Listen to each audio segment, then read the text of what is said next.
शुभ उदय बच्चों। हिंदी व्याकरण की कक्षा में एक बार फिर से आप सबका बहुत बहुत स्वागत है। आज हम पढ़ेंगे पाठ नंबर 4 जिसका नाम है सर्वनाम यानी कि प्रोनाउंस। तो चलिए बच्चों इसे पढ़ते हैं। देखिए और पढ़िए।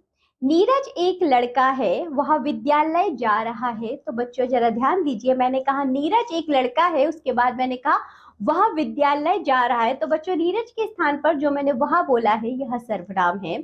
शुभम एक लड़का है, मीरा उसकी बहन है। तो बच्चों शुभम एक लड़का है, शुभम के स्थान पर फिर मैंने क्या कहा, मीरा उसकी बहन है, यानी कि किसकी, शुभम की। तो जो उसके शब्द है वह बच्चों सर्वनाम है।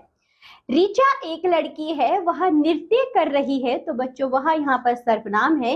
आज होली का त्योहार है, मैं बहुत खुश हूँ। तो बच्चों मैंने अपने लिए जो शब्द प्रयोग किया मैं उसको सर्वनाम कहते हैं। मदन जल्दी आओ हम फुटबॉल खेलेंगे, मदन जल्दी आओ हम। तो बच्चों जो हम शब्द है यह हमारा सर्वनाम है। नानी जी आ गई, वे चाय पी रही हैं। तो बच्चों वे जो है हमारा सर्वनाम है। ऊपर दिए गए वाक्यों को पढ़ने से पता चलता है कि वह नीरज के लिए, उसकी शुभम के लिए, वह ऋचा के लिए, मैं लड़के के लिए, हम मदन और उसके मित्रों के लिए तथा वे नानी के लिए प्रयोग किया गया है। वह, उसकी, मैं, हम, वे शब्द सर्वनाम हैं जिनका प्रयोग संज्ञा शब्दों के स्थान पर किया गया है। चलिए आगे बढ़ते हैं। अब देखिए बच्चों परिभाषा। संज्ञा के स्थान पर प्रयोग किए जाने वाले शब्द सर्वनाम कहलाते हैं।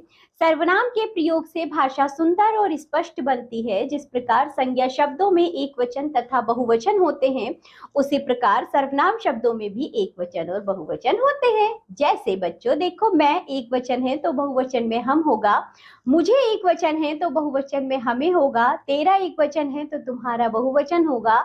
जैसे वह का वे, मुझसे का हमसे, तू का तुम, उसे का उन्हें, मेरा का हमारा, उसका का उनका और तुझे का तुम्हें।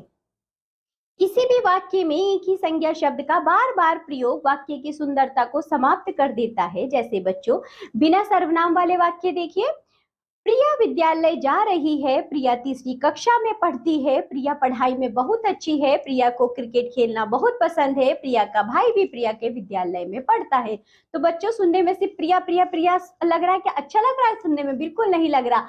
अब जरा बच्चों इसी अनुच्छेद को आप सर्वनाम के साथ देखिए। सर्वनाम वाले वाक्य, प्रिया विद्यालय जा रही है, वह तीसरी कक्षा में पढ़ती है, वह पढ़ने में बहुत अच्छी है, उसे क्रिकेट खेलना बहुत पसंद है, उसका भाई भी उसके विद्यालय में पढ़ता है। सर्वनाम का प्रयोग करने से वाक्य सुंदर और स्पष्ट बन जाता है। तो बच्चों अब हमें बात भी समझ में आ रही है कि प्रिया की बात हो रही है और वह क्या कहना चाहती है। तो बच्चों ये थे कुछ सर्वनाम जिन्हें हमने पढ़ा है। आप लोग इन्हें अच्छे से याद करिए, वाक्य में प्रयोग सीखिए। अब हम मिलेंगे आपसे अगली कक्षा में, तब तक के लिए बाय बच्चों।